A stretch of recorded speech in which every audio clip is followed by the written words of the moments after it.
On the morning of August 5, 1962, a housekeeper walked through rooms still thick with California heat. If you're interested in stories about the hidden costs of fame and the systems behind public myths, consider subscribing to this channel. The windows were closed. The phone was off the hook. In the bedroom of a small Spanish-style house in Brentwood, Los Angeles, she found her employer face down on the bed, one hand reaching toward the telephone. Marilyn Monroe was 36 years old. She had been dead for hours. The official cause was listed as probable suicide, barbiturate overdose, empty pill bottles on the nightstand. A woman who had everything, the report suggested, but could not escape her own despair. The case was closed quickly. Too quickly, some would say, because what the initial reports did not capture was the architecture of pressure that had been tightening around Monroe for years. The studios that owned her image, the doctors who prescribed her medication, the men who used her fame, and the version of herself she could no longer sustain. This is not a story about how Marilyn Monroe died. It is a story about what it cost to be Marilyn Monroe, and who decided that cost was worth paying. She was born Norma Jean Mortensen in June of 1926 in Los Angeles County Hospital. Her mother was a film cutter at Consolidated Film Industries, earning $11 a week. Her father was absent, his identity never confirmed. By the time Norma Jean was 7, her mother had been committed to a state psychiatric hospital. The girl was placed in an orphanage, then a series of foster homes. She would later say she remembered ironing clothes in one house for a nickel a week. She remembered being told she was lucky to have a bed. The orphanage was the Los Angeles Orphans Home Society. She lived there from September 1935 to June 1937. She was 9 years old. She slept in a dormitory with 26 other girls. She washed dishes after meals. She was given a nickel on Saturdays if her chores were completed properly. Years later, when she was famous, reporters would ask her about her childhood. She would smile and change the subject. The studio had written a different biography for her, one with less darkness, one that could be sold. Hollywood in those years was not a dream factory, it was a factory. The studios controlled everything. Actors were contracted like assembly line workers. Their names were changed, their biographies rewritten, their bodies loaned out between companies like machinery. In 1946, Norma Jean signed her first contract with 20th Century Fox. She was paid $75 a week. The studio told her to lose weight, bleach her hair, change her name. She became Marilyn Monroe. The name was not her choice. An executive named Ben Lyons suggested it. Marilyn after the actress Marilyn Miller. Monroe was her mother's maiden name. She signed the contract because she needed the work. She was 19 years old. She had been married at 16 to escape the foster system. The marriage was already failing. The studio told her a wife could not be a star. She filed for divorce. The cameras required a particular kind of availability. Marriage suggested loyalty elsewhere. Hollywood wanted complete ownership. For the first 5 years, she appeared in small roles. A wave in the background, a secretary, a chorus girl. She studied acting at night. She arrived early to every set. She watched how other actresses carried themselves, how they spoke, how they held the attention of a room. Slowly, she built the character of Marilyn, the breathless voice, the walk, the laugh that seemed to invite you into a secret. It was a performance so convincing that people forgot it was a performance at all. In 1948, Fox dropped her contract. She was not considered promising enough. She posed nude for a calendar to pay rent. She earned $50. The photographs were tasteful, artistic even, but when they surfaced years later, the studio was horrified. They wanted to deny it was her. She refused. She told the press she had needed the money and was not ashamed. The honesty disarmed the scandal. The calendar sold millions of copies. Monroe had learned something crucial.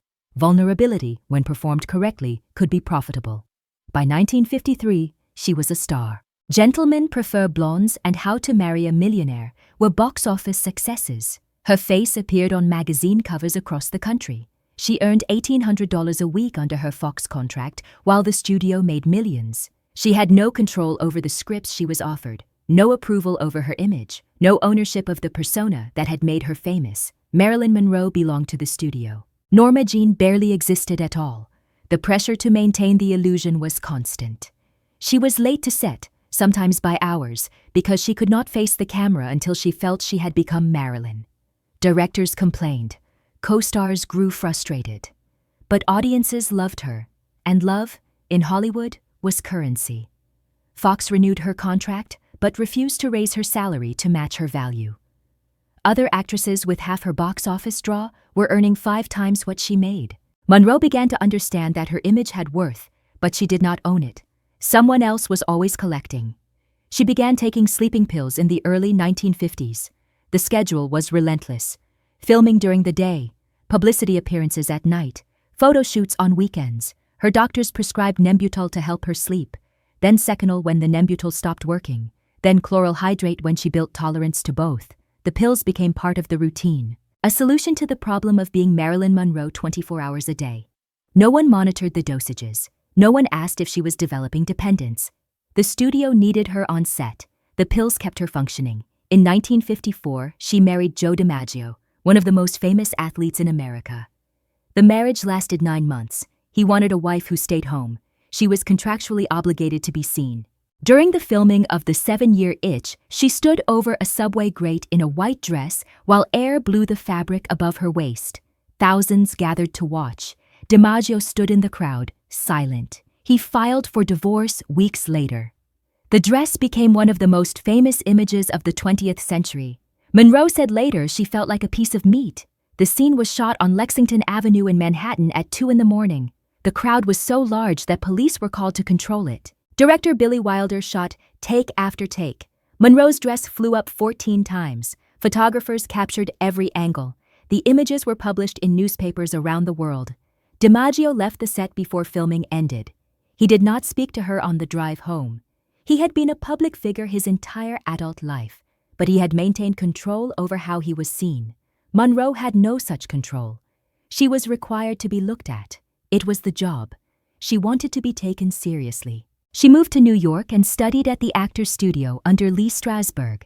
She formed her own production company, one of the first actresses to do so. She fought Fox for better contracts and won, briefly. She married the playwright Arthur Miller in 1956. For a moment, it seemed she might escape the box the studio had built around her. But Miller wrote a screenplay for her, The Misfits, and during filming she realized the character was based on his view of her as fragile and damaged. The marriage collapsed. The film was a commercial failure. If you are interested in more stories like this, stories about the hidden costs of fame, the systems behind wealth, and the people who paid the price, please subscribe to the channel. There are more investigations to come. More questions that deserve answers. The Actors Studio was located in a converted church on West 44th Street. Monroe attended classes twice a week. She sat in the back. She wore no makeup. She dressed in black. Other students said she was terrified to perform in front of the class. When she finally did a scene from Eugene O'Neill's Anna Christie, she broke down crying halfway through. Strasberg told her it was the most truthful work he had ever seen. She began to believe she could be more than the studio's creation. She began to believe she could act, but belief required time. It required the freedom to fail privately. Hollywood did not offer that. Every performance was public. Every failure was documented. In 1960, she began filming Let's Make Love with Yves Montand. She arrived late every day. She forgot lines. She required dozens of takes for simple scenes. The director, George Cukor, said later that she was physically present but emotionally absent. She was taking pills to sleep and pills to wake. The gap between Marilyn and Norma Jean was widening. She did not know who she was supposed to be anymore. Arthur Miller had been her protection for a while. He was an intellectual, a serious artist. Marrying him was supposed to prove she was more than a blonde in a tight dress, but Miller was writing a screenplay, and he based the female lead on her. The character was a woman destroyed by her own beauty, a woman who could not think clearly, a woman men pitied and desired in equal measure. Monroe read the script and understood that even Miller saw her as Marilyn, not as Norma Jean, not as a person separate from the image. She was the image. That was all anyone wanted from her. The Misfits was filmed in the Nevada desert in the summer of 1960. Temperatures reached 110 degrees. Monroe was drinking heavily. She was taking pills around the clock. She collapsed on set and was hospitalized for 10 days. The production shut down. When she returned, she could barely function. Clark Gable, her co-star, tried to be patient. He died of a heart attack 2 days after filming Wrapped. His widow blamed the stress of working with Monroe. The film was released in 1961. It lost money. Monroe's marriage to Miller ended before the premiere. By 1962, Monroe was struggling to complete projects. She was fired from the film Something's Got to Give after repeated absences. The director needed her on set. She was in her dressing room, unable to emerge. Fox sued her for $500,000. She was rehired weeks later, but the damage was done. She owed money. She owed performances. She owed the version of herself that everyone expected. Her contracts with doctors show she was prescribed Nembutal, Seconal, chloral hydrate, and phenobarbital, sometimes by multiple physicians who did not coordinate care. She had been taking sleeping pills for over a decade. Her tolerance was high. Her dependence was complete. The lawsuit was not just about money, it was about control. Fox was struggling financially. The production of Cleopatra with Elizabeth Taylor had gone wildly over budget. The studio needed a guaranteed hit. Monroe was supposed to be that guarantee, but she was no longer reliable. The version of Marilyn that sold tickets required a woman who could perform on command. Monroe could no longer do that. The studio had built a machine that required her constant labor. When she could not provide it, the machine turned against her. She lived alone in a modest house on 5th Helena Drive. It was the first home she had ever owned. 12,000 square feet was considered small by Hollywood standards, but it was hers. She decorated it herself. White furniture, mirrors, Mexican tiles. She planted flowers in the garden. She told friends she finally felt like she had a place that could not be taken away. The mortgage was $40,000. She was behind on payments. The house had been built in 1929. It was a single-story hacienda with a red tile roof, 4 bedrooms, 3 bathrooms, a small pool in the back. She bought it in February of 1962 for $77,000. It was the only property she ever owned. She hired a housekeeper, Eunice Murray, who lived in a small room near the kitchen. Monroe slept in the master bedroom at the end of a long hallway. The room had large windows, but she kept the curtains drawn. She did not like being seen unless she chose to be seen. Her days had no structure. She woke late. She took pills to manage anxiety. She made phone calls. She saw her psychiatrist, Dr. Ralph Greenson, almost daily. He had been treating her for 2 years. He believed she was profoundly lonely. He encouraged her to form connections. But Monroe had learned not to trust connection. People wanted Marilyn. They did not want Norma Jean. And Norma Jean was tired. She was 36 years old, and she had been performing for 16 years without rest. There were moments when she tried to stop. In 1961, she checked herself into a psychiatric hospital in New York. She thought she needed help. The hospital treated her like a prisoner. She was placed in a locked ward. Her clothes were taken. She was not allowed phone calls. She panicked. She called DiMaggio. He flew to New York and demanded her release. He was the only person, she said later, who had ever protected her without asking for something in return. But he could not protect her from herself. The night of August 4th, her housekeeper Eunice Murray said Monroe seemed anxious but not unusually so. She made phone calls. She spoke to her friend and publicist, Pat Newcomb. She spoke to Joe DiMaggio Jr. She spoke to Peter Lawford, who later said she sounded strange and said goodbye in a way that worried him. She took pills to sleep.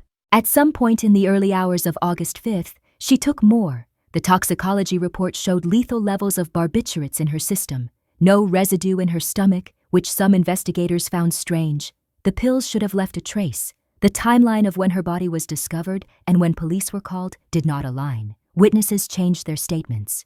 The official investigation lasted 2 weeks. Eunice Murray said she woke at 3 a.m. and noticed a light under Monroe's door. She knocked. There was no answer. She called Dr. Greenson. He arrived around 3:30 and broke a window to enter the bedroom.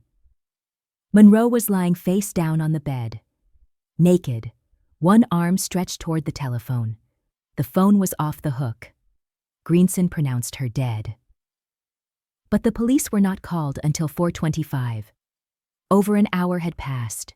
Murray later changed her story several times about what she had seen and when. The delay was never explained. The autopsy was performed by Dr. Thomas Noguchi. He found 8 mg% of chloral hydrate and 4.5 mg% of Nembutal in her blood. Both levels were lethal. Her liver showed even higher concentrations, suggesting the drugs had been in her system for some time. But her stomach contained almost no pill residue. Noguchi noted this was unusual. If she had swallowed dozens of pills, there should have been traces. He suggested the possibility of an injection or enema, but no needle marks were found.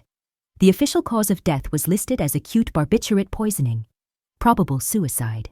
There were rumors, of course. There were always rumors. She had been involved with powerful men, the president, the attorney general, men whose reputations could not afford scandal. Some believed she knew too much. Others believed she was simply abandoned when she became inconvenient. Phone records from her house disappeared. Files were sealed. Witnesses were told not to speak. The district attorney reviewed the case in 1982 and found no evidence of foul play. But he also found that the original investigation had been incomplete. Questions remained. They remained still. But the simpler truth is often the one that holds. Monroe had been taking medication to manage anxiety and insomnia for years. She had attempted suicide before. In 1950, she took an overdose after a failed romance. In 1961, she was hospitalized after taking too many pills. Her friends knew she struggled. Her doctors knew she was dependent. On the night she died, she was alone, in debt, unemployed, and facing a lawsuit that could destroy her financially. She reached for the pills she had always reached for. This time, she took too many. The funeral was small. Joe DiMaggio arranged it. He banned the Hollywood executives and studio heads who had profited from her image. Only 30 people attended. It was held at Westwood Village Memorial Park Cemetery on August 8, 1962. DiMaggio stood at the front. He did not cry. Lee Strasberg gave the eulogy. He said that Marilyn had been destroyed by the demands placed on her, that she had wanted to be an artist, but had been reduced to a product.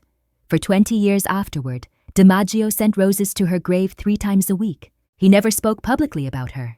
When asked why, he said only that she had been treated poorly, and he would not add to it. Marilyn Monroe's films have generated over $2 billion in revenue since her death. Her image is licensed, reproduced, and sold on everything from posters to coffee mugs. The estate that controls her likeness is worth millions. She died with less than $10,000 in her bank account. Her will left small sums to friends and her acting coach. The bulk of her estate, including all future earnings from her name and image, went to Lee Strasberg. When he died, it passed to his third wife, a woman Monroe had never met. Anna Strasberg controls the estate to this day. She earns millions annually from Monroe's image. The house on 5th Helena Drive was sold. It changed hands several times. In 2023, it was purchased for over $8 million. There is a plaque now, marking it as a historical landmark. Tourists stop to take photos. The bedroom where she died has been remodeled. The phone is no longer off the hook. The current owners have tried to demolish the house twice. Preservationists have blocked the attempts. They argue the house is culturally significant, but what they are preserving is not the house. It is the story, the myth, the image of Marilyn Monroe. What remains is the question she could never answer. Who owns a person's image when it becomes more valuable than the person herself? Marilyn Monroe was built by a system that required her to be beautiful, available, and endlessly marketable. She was not allowed to age, to fail, to be complicated in ways that could not be sold. She was 26 when she became a star. She was 36 when the system decided she had nothing left to give. In the weeks before her death, she gave her last interview to Life magazine. The photographer George Barris spent 3 days with her. She talked about wanting to be taken seriously, about wanting to play serious roles, about wanting to be seen as more than a sex symbol. She said she was tired of being Marilyn Monroe, that she wanted to be herself, whoever that was. The interview was published after she died. The photographs show a woman who looks exhausted, beautiful, still, but exhausted. The morning they found her, the housekeeper said the air in the house was very still. The curtains were drawn, the lights were off. In the bedroom, the sheets were tangled, one hand reaching for the phone as if she had been trying to call someone, as if she believed even then that someone might answer. But the phone records show no outgoing call was completed. Whoever she was trying to reach, she never got through. Or perhaps she had already said goodbye. Perhaps the phone was not a call for help, but a gesture. One last performance for an audience that was no longer watching. Marilyn Monroe died alone. But she had been alone for years. Surrounded by people who needed her to be Marilyn, who could not see Norma Jean underneath, who did not want to see her, because Norma Jean was not profitable. Norma Jean was a girl from an orphanage who wanted to be loved for who she was, not what she looked like. And that girl never had a chance. She was erased the moment she signed the contract, the moment she bleached her hair, the moment she learned to walk like Marilyn, and talk like Marilyn, and smile like Marilyn, even when she wanted to scream. The system that created her is still running. It finds new faces, new bodies, new people willing to trade themselves for fame. It promises everything and delivers nothing but the image. And the image, in the end, is all that survives. Marilyn Monroe is more famous now than she was in life. Her face is more recognizable, her image more valuable. But the woman who created that image is gone. She has been gone for over 60 years, and no one who profited from her ever asked what it cost her to be seen.